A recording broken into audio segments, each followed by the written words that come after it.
Welcome back to clean news Rajasthan. चलिए देखते हैं राजस्थान की 15 फटाफट बड़ी खबरों को। राजस्थान में निजी विश्वविद्यालय खोलना आसान, राजस्थान ने कई नियमों में दी बड़ी राहत। राजस्थान सरकार ने निजी विश्वविद्यालयों की स्थापना के नियमों में बड़ा बदलाव किया है। उच्च शिक्षा विभाग ने संशोधित नियम जारी करते हुए न्यूनतम भूमि की अनिवार्यता 30 एकड़ से घटाकर 20 एकड़ कर दी है। इसके अलावा भवन निर्माण और 2 प्लॉट से जुड़े नियमों को भी राहत दी गई है। सरकार का कहना है कि इन बदलावों से प्रदेश में उच्च शिक्षा के क्षेत्र में निवेश बढ़ेगा और नए विश्वविद्यालय स्थापित करने की प्रक्रिया आसान होगी। संशोधित नियमों के लागू होने से शिक्षा क्षेत्र में नए अवसर पैदा होने की उम्मीद जताई जा रही है। 28 जुलाई से फिर बदलेगा राजस्थान का मौसम, पूर्वी हिस्से में अति भारी बारिश का अलर्ट। राजस्थान में 28 जुलाई से एक बार फिर मौसम का मिजाज बदलने वाला है। मौसम विभाग के अनुसार पूर्वी राजस्थान में मानसून दोबारा सक्रिय होने की संभावना है। इसके चलते कई जिलों में भारी से अति भारी बारिश हो सकती है। मौसम विभाग ने कुछ इलाकों के लिए अलर्ट जारी करते हुए लोगों को सावधानी बरतने की सलाह दी है। लगातार बारिश से निचले इलाकों में जलभराव और नदी नालों में तेज बहाव की स्थिति बन सकती है।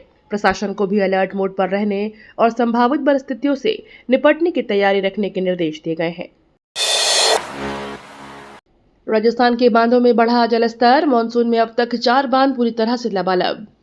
राजस्थान में मानसून की बारिश के बाद बांधों में पानी की आवक लगातार बढ़ रही है। जल संसाधन विभाग ने प्रदेश के बांधों में जलस्तर की वर्तमान स्थिति जारी की है।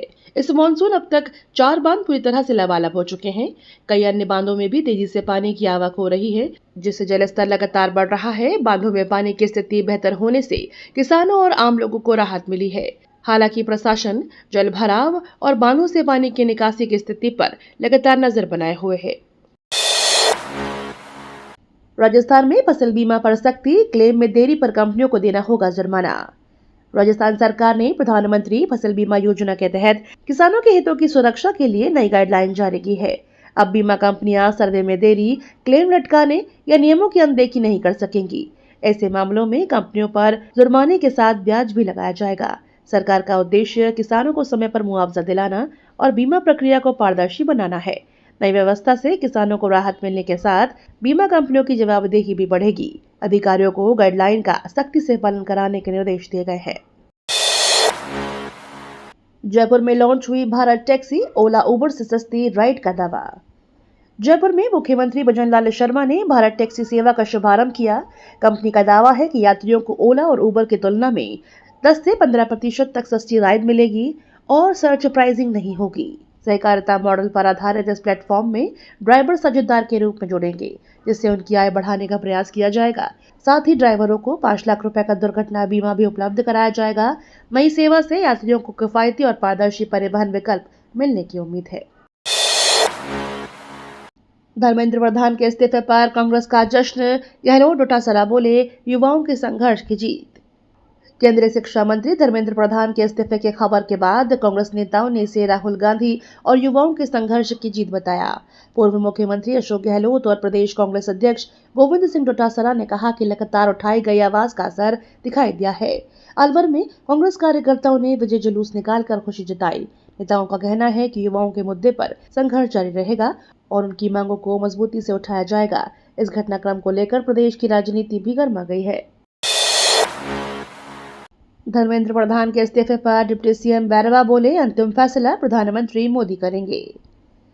केंद्रीय शिक्षा मंत्री धर्मेंद्र प्रधान के इस्तीफे को लेकर राजस्थान के उप मुख्यमंत्री प्रेमचंद बैरवा ने कहा, इस मामले में अंतिम निर्णय प्रधानमंत्री नरेंद्र मोदी ही लेंगे। उन्होंने कहा कि केंद्र सरकार युवाओं के प्रति पूरी तरह संवेदनशील है और उनके हितों को सर्वोच्च प्राथमिकता देती है। बैरवा ने भरोसा जताया कि सरकार हर फैसले में युवाओं के भविष्य और देश हित को ध्यान में रखेगी। उन्होंने कहा कि किसी भी विषय पर उचित प्रक्रिया के तहत निर्णय लिया जाएगा और सरकार जिम्मेदारी के साथ अपना पक्ष रखेगी। जयपुर में एंट्री करते ही दिखेगी राजस्थान की संस्कृति, कबाड़ से तैयार होंगे 3 स्वागत द्वार।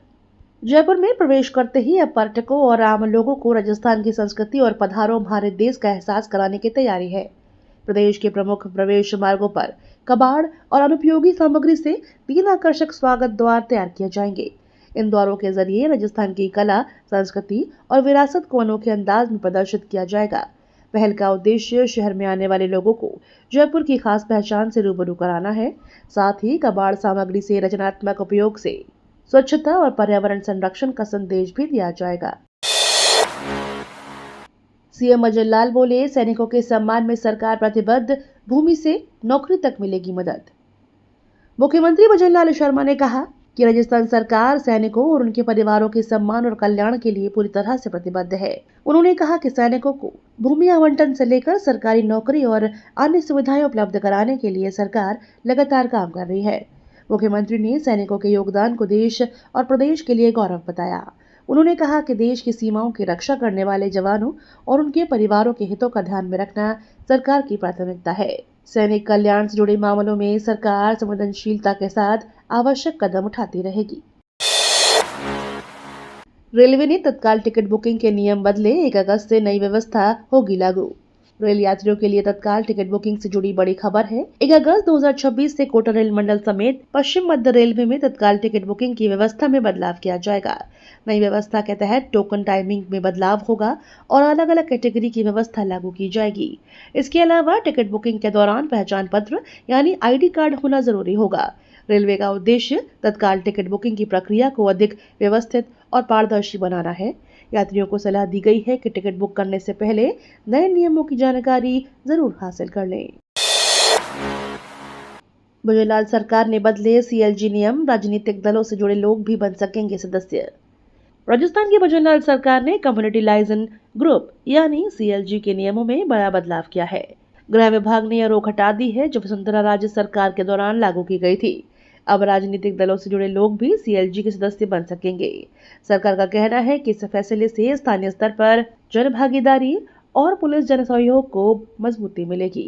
संशोधित नियम तत्काल प्रभाव से लागू कर दिए गए हैं और संबंधित विभागों को आवश्यक निर्देश जारी किए गए हैं। राजस्थान के सरकारी स्कूलों में नया मिड डे मील मेन्यू। सप्ताह में 1 दिन मिलेगा फल। राजस्थान सरकार ने प्रधानमंत्री पोषण योजना के तहत सरकारी स्कूलों के लिए मिड डे मील का नया मेन्यू लागू कर दिया है। नए दिशा निर्देशों के अनुसार अब विद्यार्थियों को सप्ताह में 1 दिन फल भी दिए जाएंगे। योजना का उद्देश्य बच्चों के पोषण स्तर में सुधार, बेहतर स्वास्थ्य, स्कूलों में नियमित उपस्थिति बढ़ाना है। भोजन की गुणवत्ता और स्वच्छता को लेकर भी सख्त निर्देश जारी किए गए हैं। सरकार का मानना है कि संतुलित आहार से विद्यार्थियों के शारीरिक और मानसिक विकास को नई मजबूती मिलेगी। सवाई माधोपुर डिपो को मिली 8 नई रोडवेज बसें। यात्रियों को बेहतर सुविधा। राजस्थान रोडवेज ने सवाई माधोपुर डिपो को 8 नई बसों की सौगात दी है। प्रदेश में शामिल हो रही 144 नई बसों में से 8 बसें इस डिपो को आवंटित की गई है। इसके साथ ही डिपो के बेड़े में बसों की संख्या बढ़कर 41 हो जाएगी। नई बसों के संचालन से यात्रियों को अधिक सुरक्षित, आरामदायक और समयबद्ध परिवहन सुविधा मिलेगी। साथ ही प्रमुख मार्गों पर बसों की उपलब्धता बढ़ने से यात्रा और भी सुगम होगी। रोडवेज का उद्देश्य बेहतर सार्वजनिक परिवहन सेवाएं उपलब्ध कराना है। SMS अस्पताल में जन औषधि केंद्र शुरू। मरीजों को सस्ती और गुणवत्तापूर्ण दवाएं मिलेंगी। जयपुर के SMS अस्पताल में प्रधानमंत्री भारत जन औषधि केंद्र की शुरुआत हो गई है। उद्घाटन के दौरान केंद्रीय मंत्री ने कहा कि अब मरीजों को बाजार से कम कीमत पर गुणवत्तापूर्ण दवाएं आसानी से उपलब्ध होंगी। इस पहल का उद्देश्य स्वास्थ्य सेवाओं को अधिक किफायती बनाना और आम लोगों पर इलाज का आर्थिक बोझ कम करना है। जन औषधि केंद्र पर जेनेरिक दवाएं सस्ती दरों पर उपलब्ध होंगी, जिससे हजारों मरीजों को सीधा लाभ मिलेगा। सरकार का लक्ष्य हर जरूरतमंद तक सुलभ और बेहतर स्वास्थ्य सुविधाएं पहुंचाना है। थार की रेत पर सजेगा नीला समंदर। जैसलमेर में बनी 28 किलोमीटर की कृत्रिम झील। जैसलमेर में जल संरक्षण की दिशा में बड़ी सफलता मिली है। घंटियाली क्षेत्र में 1406 MCFT क्षमता वाला बुर्जी 1356 एस्केप रिजर्वायर तैयार हो गया है। करीब 28 किलोमीटर परिधि वाली यह विशाल कृत्रिम झील मानसून के अतिरिक्त पानी को संचित करेगी, जिससे पानी अब पाकिस्तान की ओर बढ़ने की बजाय प्रदेश के उपयोग में लाया जाएगा। दूसरी ओर मोहनगढ़ क्षेत्र में 30 घंटे से जारी बारिश ने किसानों के चेहरे पर खुशी ला दी है। हालांकि नए इलाकों में जल भराव और बिजली कटौती से जनजीवन भी प्रभावित हुआ है। जयपुर में मिस यूनिवर्स इंडिया 2026 का मंच सजा। 52 सुंदरियों ने बिखेरा जलवा। जयपुर में मिस यूनिवर्स इंडिया 2026 का भव्य मंच सज चुका है। गाला राउंड में देश भर से पहुंची 52 सुंदरियों ने अपने ग्लैमर और आत्मविश्वास के सभी का ध्यान खींचा। अब सभी की निगाहें जयपुर में होने वाले ग्रैंड फिनाले पर टिकी हुई हैं, जहां प्रदेश को अपनी अगली मिस यूनिवर्स इंडिया मिलेगी। विजेता सुंदरी अंतर्राष्ट्रीय मंच पर भारत का प्रतिनिधित्व करेगी। प्रतियोगिता को लेकर शहर में खासा उत्साह देखा जा रहा है। ग्रैंड फिनाले में प्रतिभागियों की खूबसूरती, व्यक्तित्व और प्रतिभा का अंतिम फैसला लिया जाएगा। कलेक्ट्रेट में कूलर साफ करते दिखे डीएम संदेश नायक, शहरवासियों से की ड्राई डे की अपील। जयपुर कलेक्ट्रेट में जिला कलेक्टर संदेश नायक का अगला अंदाज देखने को मिला। उन्होंने खुद कूलर की सफाई कर लोगों को स्वच्छता और डेंगू जैसी बीमारियों से बचाव का संदेश दिया। कूलर में जमा पानी को हटाते हुए उन्होंने शहरवासियों से हर रविवार ड्राई डे की सप्ताह में एक दिन घर और आसपास जमा गंदगी को जरूर साफ करें, ताकि मच्छरों को पनपने से रोका जाए। प्रशासन का उद्देश्य लोगों की भागीदारी से स्वच्छ और मच्छर जनित बीमारियों से सुरक्षित बनाना है। जेडीए ट्रिब्यूनल सख्त, कृषि भूमि पर व्यवसायिक गतिविधियां तत्काल रोकने के आदेश। जयपुर विकास प्राधिकरण के अपीलीय अधिकरण ने कृषि भूमि पर बिना अनुमति चल रही व्यवसायिक गतिविधियों को लेकर बड़ा अंतरिम आदेश जारी किया है। ट्रिब्यूनल ने स्पष्ट किया है कि कृषि भूमि का उपयोग नियमों के विपरीत व्यवसायिक कार्यों के लिए नहीं किया जा सकता।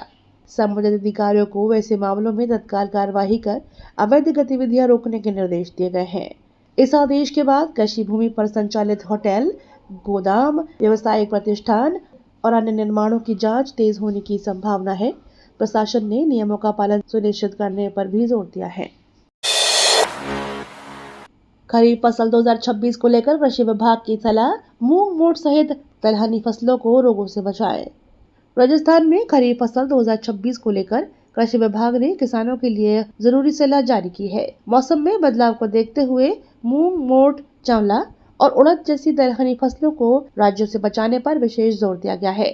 विभाग ने किसानों को खेतों की नियमित निगरानी करने और फसलों की बीमारी के शुरुआती लक्षण दिखने पर तुरंत आवश्यक उपाय करने की सलाह दी गई है। कृषि विशेषज्ञों के अनुसार समय पर रोगों की पहचान और उचित प्रबंधन से फसलों को नुकसान से बचाया जा सकता है। किसानों से मौसम के अनुसार कृषि कार्य करने की अपील की गई है। सिरोही में 18 करोड़ और राजसमंद में 65 लाख की सड़क पहली बारिश में उखड़ी। राजस्थान में सड़क निर्माण की गुणवत्ता को लेकर एक बार फिर सवाल खड़े हो गए हैं। सिरोही जिले में 18 करोड़ 50 लाख रुपए की लागत से बनी सड़क पहली बारिश में उखड़ गई। वहीं राजसमंद जिले के भीम क्षेत्र में 65 लाख रुपए की लागत से तैयार डामरीकरण सड़क भी बारिश नहीं झेल सकी। सड़कें उखड़ने के बाद निर्माण कार्य की गुणवत्ता और जिम्मेदार एजेंसियों की कार्यप्रणाली पर सवाल उठ रहे हैं। स्थानीय लोगों ने मामले की जांच कराने और घटिया निर्माण के लिए जिम्मेदार लोगों पर कार्रवाई की मांग की है। सोयाबीन तेज, लहसुन मंदा, खाद्य तेलों के भाव स्थिर, मंडी में 6000 कट्टे आवक। मंडी कारोबार से जुड़ी बड़ी खबर सामने आई है। सोयाबीन के भाव में तेजी देखने को मिली, जबकि लहसुन के दाम में 200 रुपए तक की प्रति क्विंटल की गिरावट दर्ज हुई है। मंडी में लहसुन की आवक करीब 6000 कट्टे रही। लहसुन के भाव 5000 से 18500 रुपए प्रति क्विंटल तक रहे। वहीं खाद्य तेलों के भाव में कोई विशेष बदलाव नहीं हुआ। कारोबारियों के अनुसार बाजार में फिलहाल सामान्य स्थिति बनी हुई है और आने वाले दिनों में आवक और मांग के आधार पर कीमतों में उतार चढ़ाव देखने को मिल सकता है। दौसा की बेटी कीर्ति शर्मा बनी भारत की सबसे कम उम्र की पतंजलि महिला जिला प्रभारी। दौसा की बेटी कीर्ति शर्मा ने अपनी उपलब्धि से राजस्थान का मान बढ़ाया है। कीर्ति शर्मा को भारत की सबसे कम उम्र की पतंजलि महिला जिला प्रभारी बनने का गौरव हासिल हुआ है। उनकी इस उपलब्धि से परिवार और क्षेत्र में खुशी का माहौल है। कीर्ति ने अपनी मेहनत और लगन से यह मुकाम हासिल किया है। उनकी सफलता युवाओं और खासकर बेटियों के लिए प्रेरणा बनकर सामने आई है। स्थानीय लोगों ने भी कीर्ति को बधाई देते हुए उनके उज्जवल भविष्य की कामना की। उनकी उपलब्धि पर क्षेत्र में गौरव और उत्साह का माहौल है। देवशयनी 11 पर पुष्कर सरोवर में आस्था की डुबकी, 5 दिवसीय यज्ञ शुरू। देवशयनी 11 के पावन अवसर पर अजमेर के पुष्कर सरोवर में श्रद्धालुओं ने आस्था की डुबकी लगाकर भगवान विष्णु की पूजा अर्चना की। विश्व कल्याण और सुख समृद्धि की कामना के साथ 5 दिवसीय यज्ञ का शुभारंभ हुआ। धार्मिक मान्यता के अनुसार देवशयनी एकादशी से भगवान विष्णु 4 माह के लिए योग निद्रा में चले जाते हैं। इसी के साथ चतुर्मास की शुरुआत हो गई है और अगले 4 महीनों तक विवाह सहित सभी मांगलिक कार्यों पर विराम रहेगा। मंदिरों में विशेष पूजा अर्चना और धार्मिक आयोजनों का दौर भी शुरू हो गया। मुख्य सचिव बी श्रीनिवास पहुंचे खाटू श्याम जी विकास कार्यों और व्यवस्थाओं का लिया जायजा। राजस्थान के मुख्य सचिव पी श्रीनिवास ने खाटू श्याम जी धाम का दौरा कर विकास कार्यों और श्रद्धालुओं की सुविधाओं का निरीक्षण किया। उन्होंने मंदिर परिसर, सड़क, पार्किंग और अन्य आधारभूत सुविधाओं का जायजा लिया। अधिकारियों के साथ बैठकर चल रहे विकास कार्यों की प्रगति की समीक्षा की और आवश्यक निर्देश दिए। मुख्य सचिव ने श्रद्धालुओं को बेहतर सुविधाएं उपलब्ध कराने और विकास कार्यों को समयबद्ध तरीके से पूरा करने पर जोर दिया। उन्होंने नियमित अधिकारियों से समन्वय बनाकर कार्यों में गुणवत्ता सुनिश्चित करने के निर्देश भी दिए। धर्मेंद्र प्रधान के इस्तीफे के बाद जयपुर में छात्रों ने ढोल नगाड़ों पर किया जमकर डांस। धर्मेंद्र प्रधान के इस्तीफे के बाद जयपुर में छात्रों ने शहीद स्मारक पर जश्न मनाया। छात्रों ने ढोल नगाड़ों की धुन पर जमकर डांस किया और खुशी का इजहार किया। बड़ी संख्या में छात्र शहीद स्मारक पहुंचे और इस्तीफे को युवाओं की जीत बताया। इस दौरान छात्रों ने एक दूसरे को मिठाई खिलाकर खुशी मनाई। प्रदर्शन कर रहे छात्रों का कहना था कि लंबे समय से उठाए जा रहे मुद्दों पर आखिरकार सरकार को कदम उठाना पड़ा है। वहीं इस पूरे घटनाक्रम को लेकर राजस्थान की राजनीति में भी बयानबाजी तेज हो गई है। ये तो थी राजस्थान की बड़ी खबरें। रोजाना सबसे पहले अपडेट पाने के लिए क्लीन न्यूज राजस्थान को अभी सब्सक्राइब करें।